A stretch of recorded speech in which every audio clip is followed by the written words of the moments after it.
breathtaking landscapes.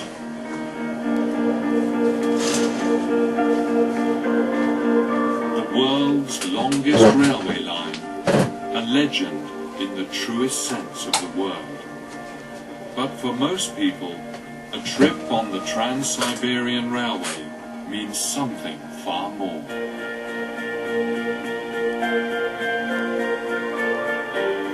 The fulfillment of a lifelong dream.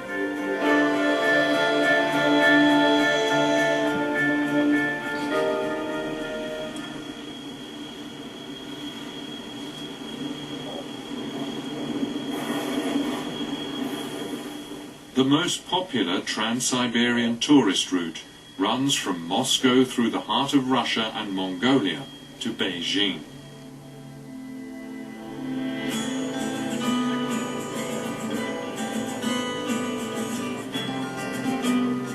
Moscow, the cultural and political center point of Russia. A visit to the Kremlin is just one of many high points of a tour through the Russian capital. Golden domes, red stars, and glass and steel skyscrapers attest to the multifaceted history of this thriving metropolis. Moscow is without doubt one of the world's most vibrant cities.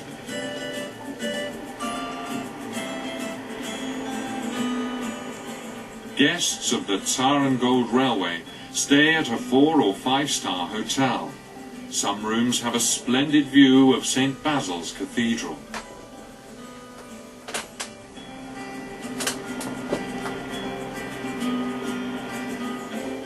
Visitors will be treated to the best of Moscow's famed nightlife, a magical experience.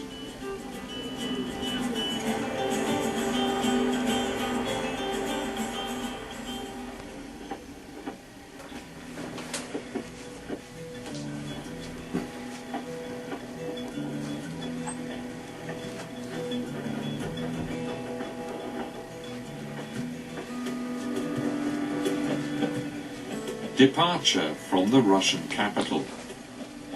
An 8,000-kilometer journey on the Tsar and Gold train lies before us. More than 60 on-board personnel will accompany us, including technicians, chefs, travel guides, and even a doctor. The Trans-Siberian adventure begins.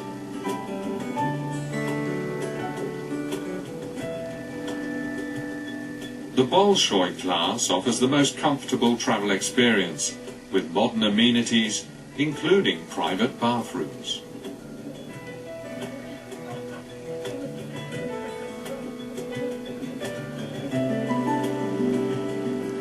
As the tables are being prepared in the restaurant, passengers explore the exclusive transportation that will be their home for the next few days.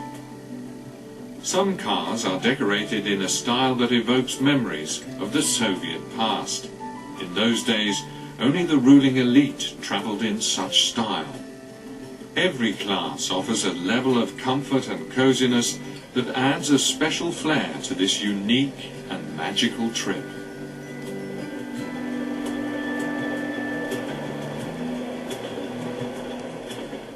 The train is nearing Kazan.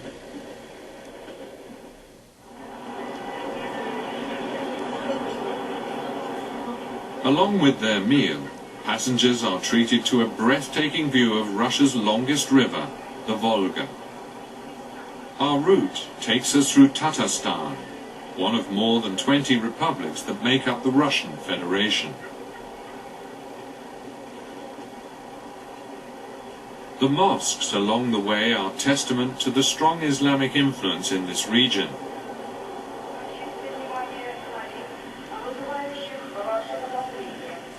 We've reached our first destination, Kazan, the capital of Tatarstan. Travellers have plenty of time to explore the city.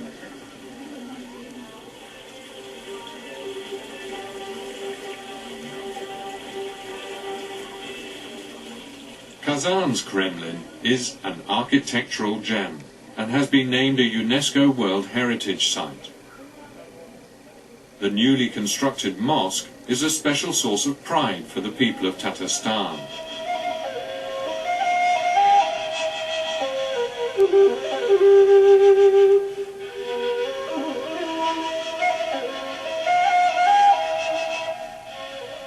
This magnificent house of worship was completed in 2005. It's Russia's second largest mosque, a symbol of peaceful coexistence between the region's Muslim and Orthodox Christian faiths. Because just nearby, visitors will find beautiful Russian Orthodox churches.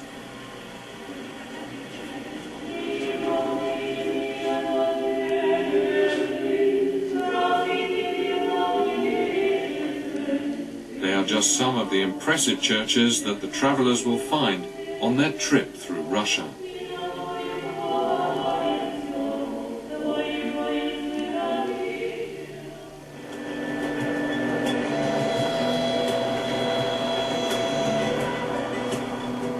The journey eastwards resumes. In addition to the idyllic countryside, travellers can take part in onboard lectures, split up into small groups according to their language.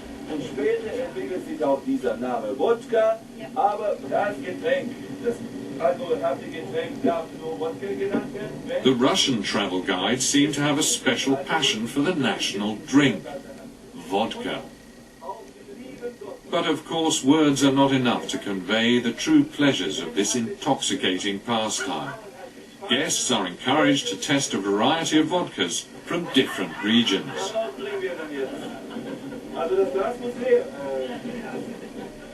The vodka flows and the festivities heat up.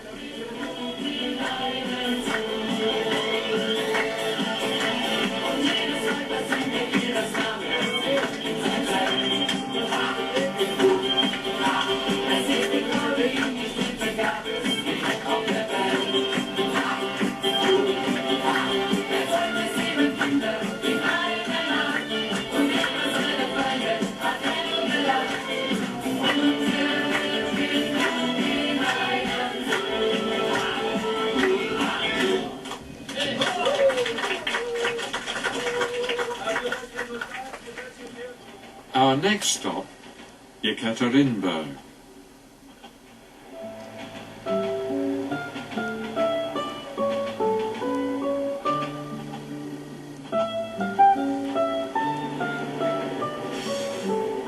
There's an ever-growing distance between towns, and the countryside is increasingly unspoilt.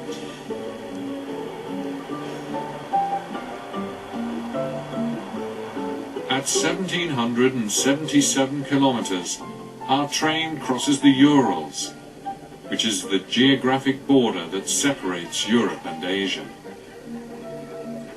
It's a cause for celebration.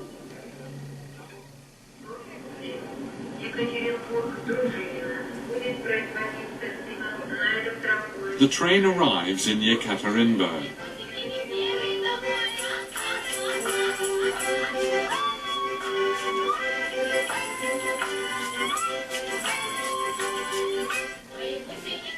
Russian folk musicians greet the disembarking travellers.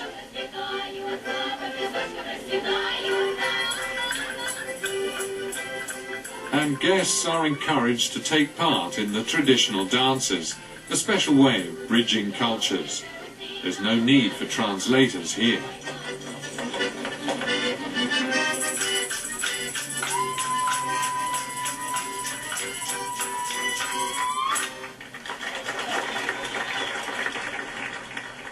Yekaterinburg is renowned as a place of learning and as an industrial centre, but it's perhaps best known for an especially dark chapter in Soviet history.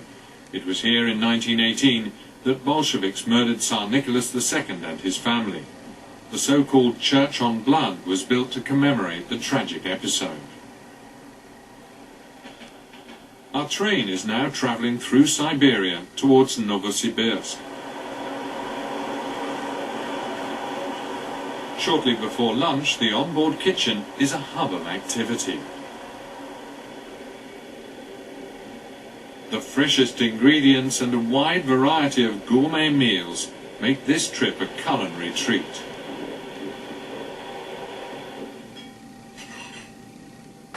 Of course, Russian specialities make up a large part of the menu.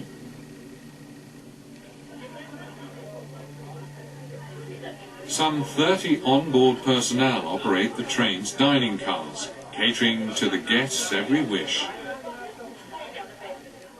The Tsarangord Railway offers the consummate in service and dining pleasure. No other Trans-Siberian line comes close. It's an inviting atmosphere that lends itself to conversation and good times. For many, it's the beginning of meaningful friendships.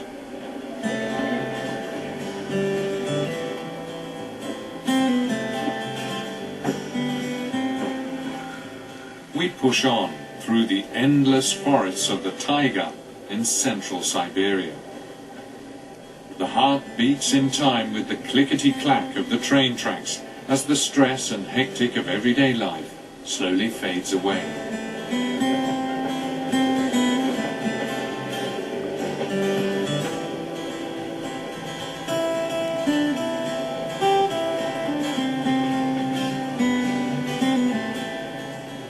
Following our visit to Novosibirsk, we arrive in Irkutsk, the provincial capital of Siberia. It's the 6th day of our trip. The station certainly ranks among the most beautiful on this route, a dazzling feast of bright, fresh colour.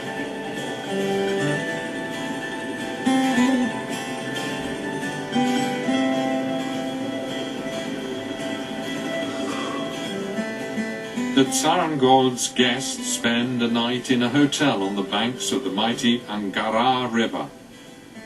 On the next day there will be a full program of fascinating sightseeing.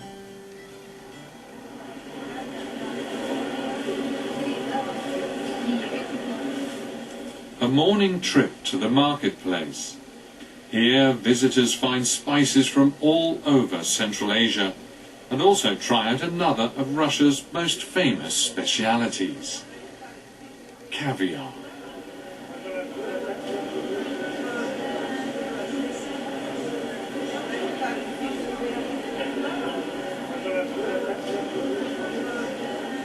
Souvenirs and jewellery are just a few of the items to be bought here.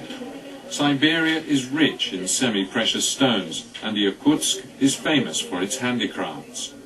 But be careful, you could find yourself caught up in a buying frenzy.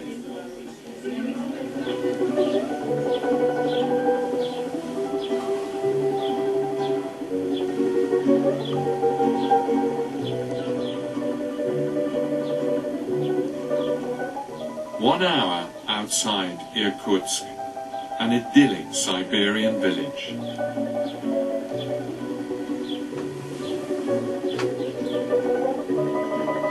It's truly a trip back in time. Despite the turbulence and strife in this massive country, these villagers retain and treasure age-old family traditions. Trans-Siberian travellers form small groups to visit local families.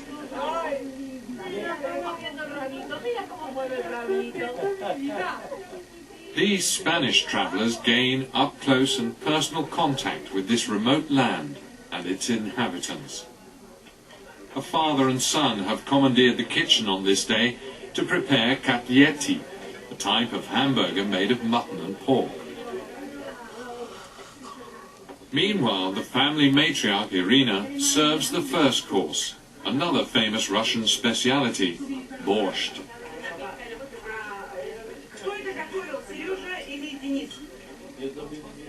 The guests are treated to a generous portion of local colour, cuisine and hospitality.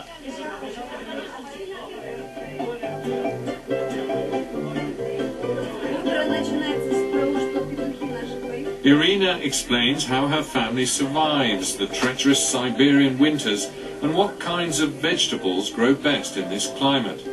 It's an authentic taste of daily life in Russia, a unique experience for our European guests.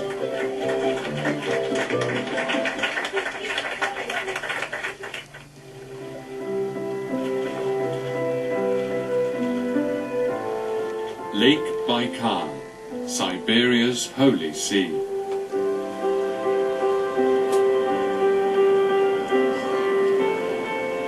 Many locals believe it possesses magical powers. But from a scientific standpoint, it's the world's oldest and deepest lake and the largest single source of fresh water on Earth. More than 300 streams and rivers feed into Lake Baikal. Many of the villages along its banks can only be reached by boat.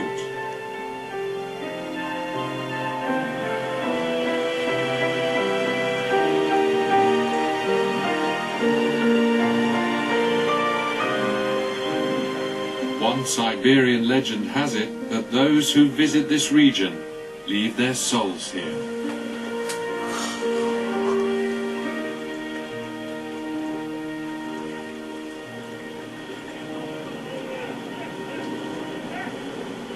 Guests of the Zarengold capture some of this magic with a boat ride on Lake Baikal. They can also take a stroll through the village of Listvyanka and visit a fish market. Omul is a local speciality and vital to the local economy. It's a fish found only in Lake Baikal. Freshly smoked, a gourmet's delight.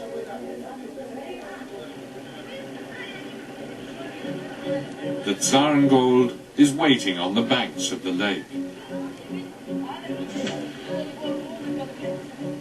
And today the onboard staff are paying special attention to the windows.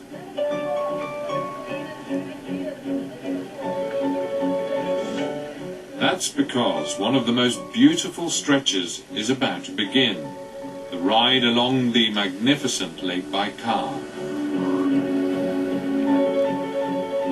The passengers return to their train after a night in Irkutsk and the boat ride.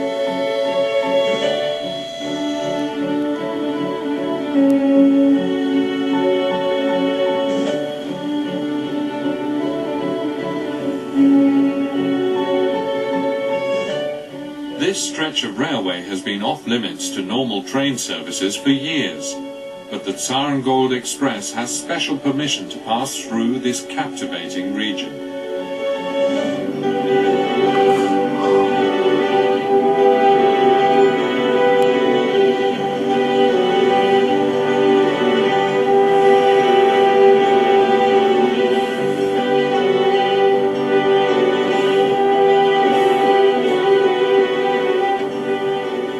Tunnels, bridges and viaducts make this leg of the journey the non plus ultra for train aficionados.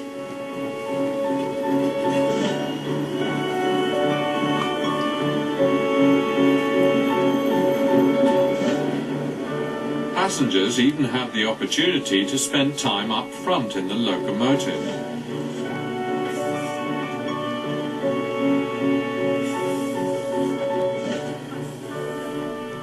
It's an unforgettable experience for the Zarengold's guests, experiencing Lake Baikal in a unique way.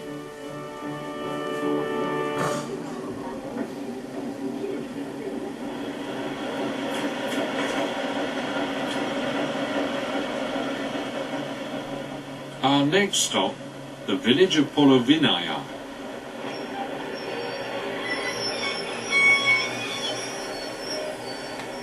It's one of the most beautiful spots on Lake Baikal, a fairy tale countryside.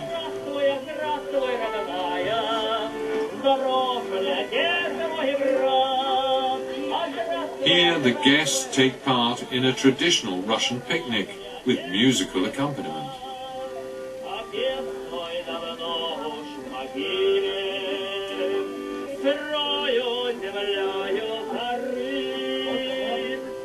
Shashlik skewers sizzle on the barbecue as the passengers enjoy an evening surrounded by natural beauty.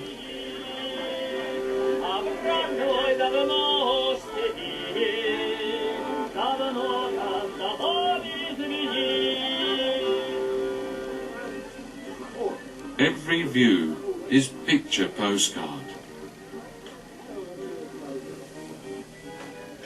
It's a joyous and informal occasion.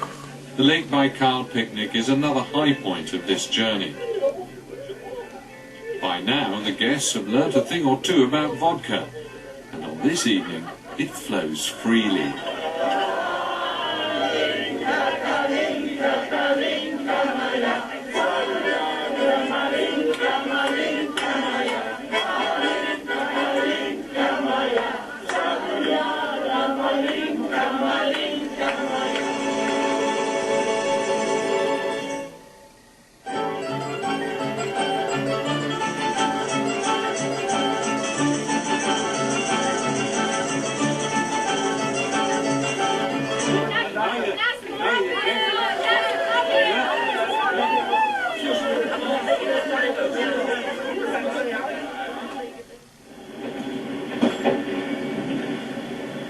In the early morning, the Zarengold resumes its eastward trek.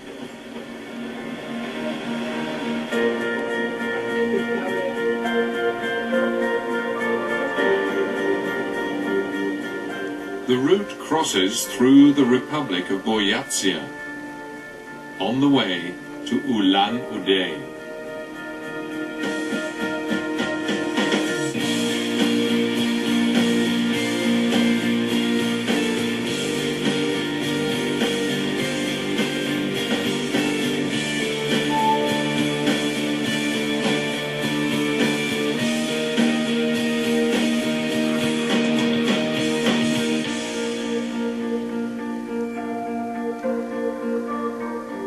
It's a land of mountains and deep river valleys.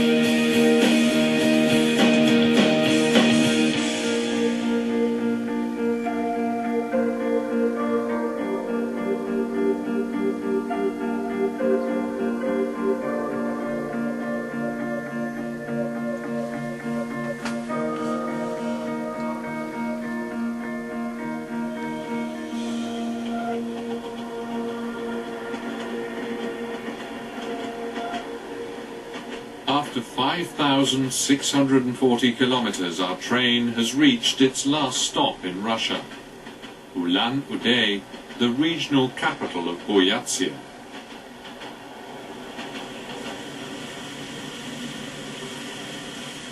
The Mongolian influence is easy to identify in this city of 340,000 people.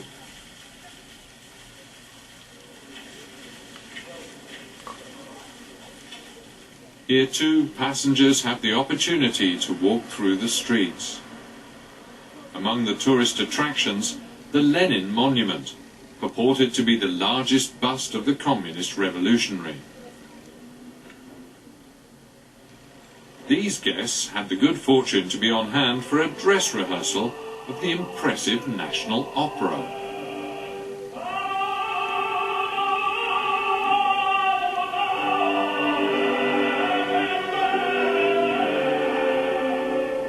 O Sole Mio, in the heart of Asia, a strange yet captivating meeting of cultures.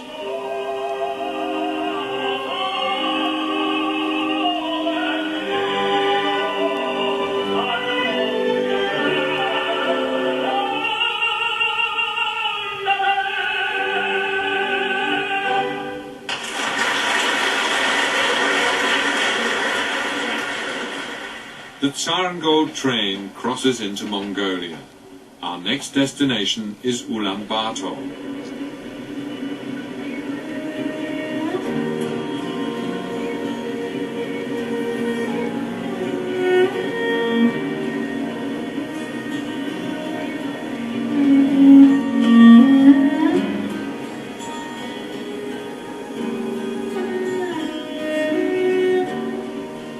A diesel locomotive now pulls the train. Photographers have plenty to keep them occupied on this magnificent journey through northern Mongolia. It's a raw and awe.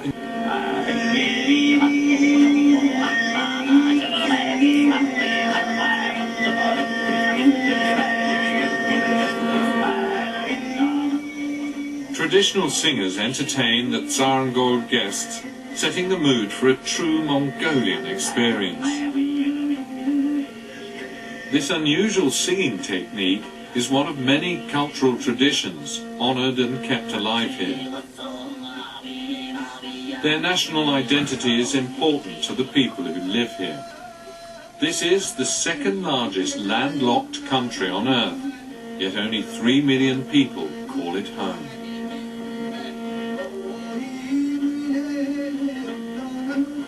The train arrives in Ulaanbaatar. Our guests will spend the night in a local hotel.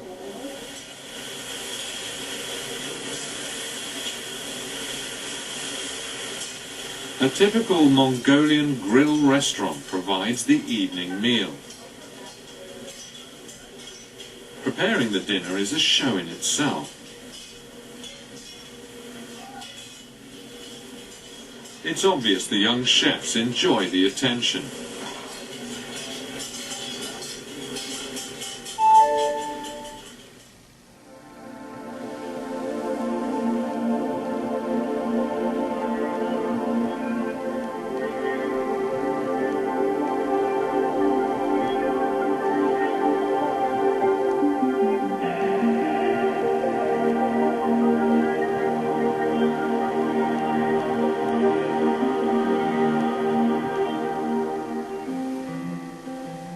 It's called the Switzerland of Mongolia, the Terelj National Park, about a 2-hour ride from Ulaanbaatar. It is a region of breathtaking beauty.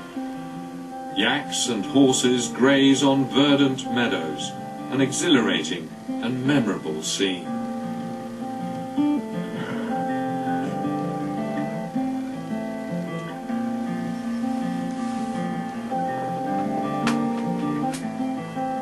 Guests also have the opportunity to experience nomadic life up close, spending the night in real yurts. Since the collapse of the Soviet Union, Mongolia has reclaimed its Buddhist heritage, as shown clearly by this recently completed temple in the national park.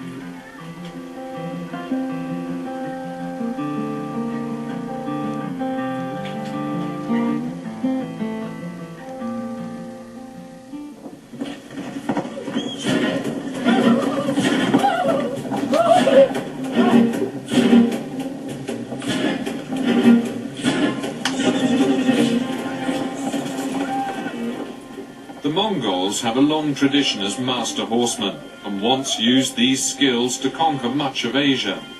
That mastery is still on display today.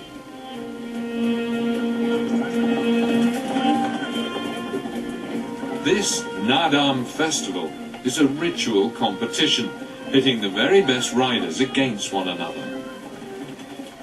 Passengers on the Trans-Siberian Railway have front row seats for this fascinating sporting spectacular. Mongols mount their first ponies almost as soon as they can walk.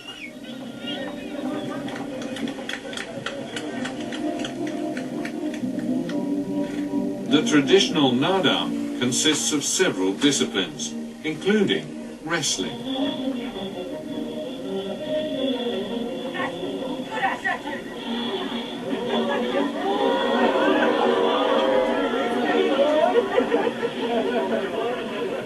An authentic experience for the travellers and a perfect ending for our excursion through the Terelj National Park.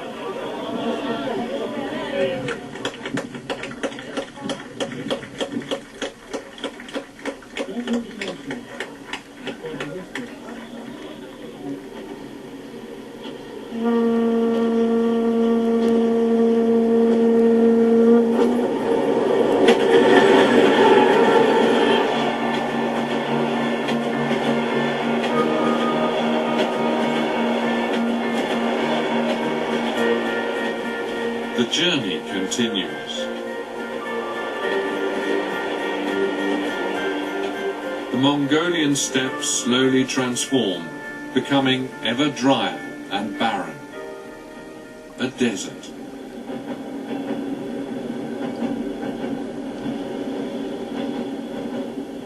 The Tsarangol travels through the famed Gobi Desert with its dunes and hardy vegetation. Our train stops at the Tsagan station in the midst of the desert.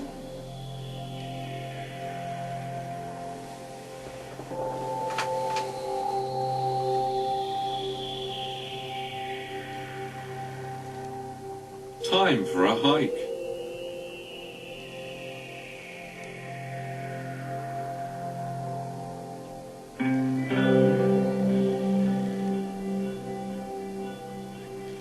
A family has stopped here with its herd of camels. These are Bactrian camels with two humps, easily distinguishable from the one-humped dromedary.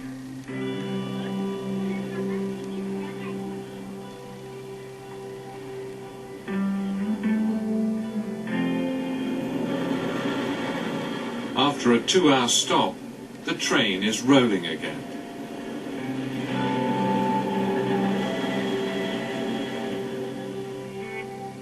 A spectacular sunset as the travellers bid farewell to Mongolia.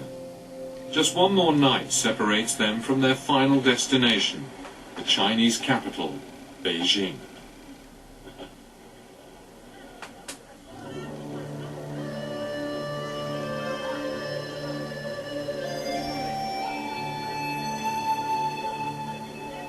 The Great Wall of China, erected by Chinese emperors as protection against the nomadic hordes. Now, it is by far China's biggest tourist attraction. It is simply a must for every visitor to China.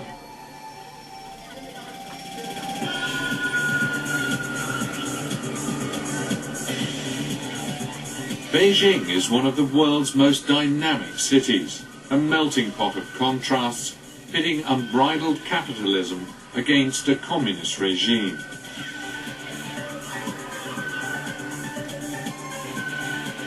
"3,000 years of Chinese culture, paired with the fast-paced lifestyle of a global economic powerhouse.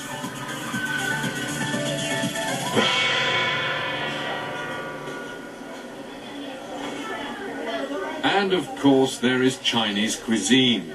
No visit to the capital is complete without a sampling of Peking duck. Prepared over a crackling wood fire, cut into thin slices, and served wrapped in pancakes. This speciality dates back to the Ming dynasty. It's difficult to prepare and is only offered in the best restaurants.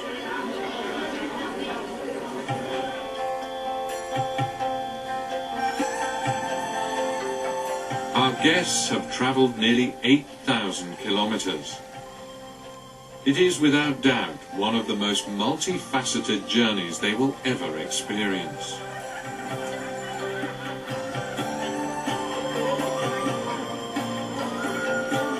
A stroll through a Beijing park gives our passengers time to reflect and review the events of the past few days. Powerful images of encounters and adventures. A treasure trove of memories to take back home. The dream of a lifetime fulfilled. A journey on the Trans-Siberian Railway.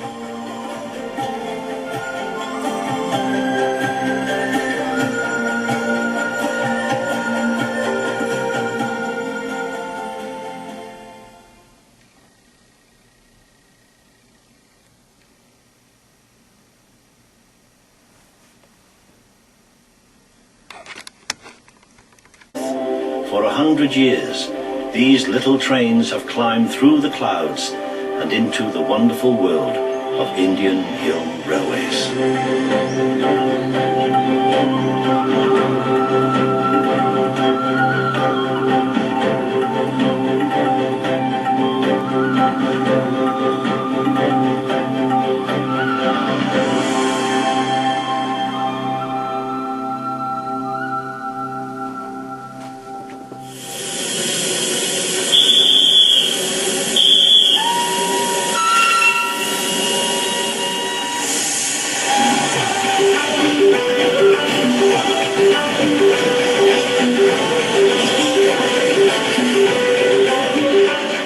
Darjeeling Himalayan Railway was the very first hill railway in India.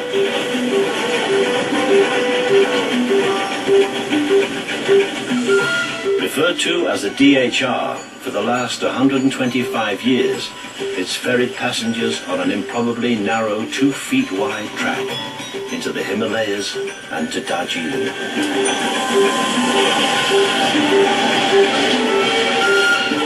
In the brisk climate of the Himalayas, the British built a home away from home, where the stress of colonial rule could be filed away for the summer.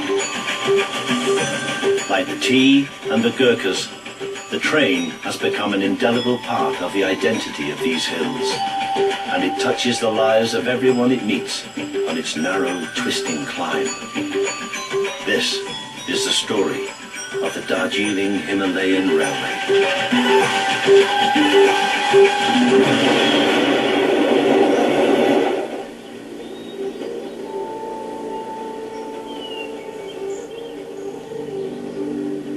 Once an old Gurkha military outpost, Darjeeling was purchased by the East India Company in 1835 from the rulers of Sikkim, a small Buddhist kingdom sandwiched between India and Nepal.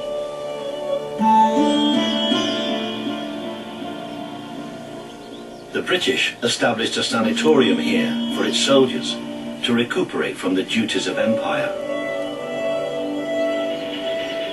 The climate of these hills was not only good for soldiers, but also perfect for growing tea.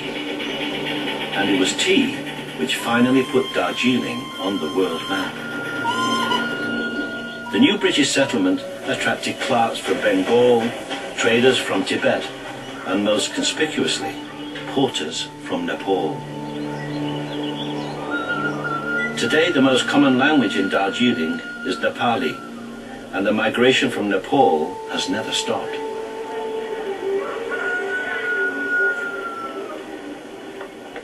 "15 years ago, Sita Chetri made a 3-day-long journey from western Nepal to Darjeeling.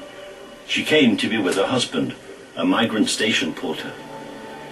31 वर्षान् मेरो बुढापास पनि बसेको मेरो 13 वर्षमा बिहा भएको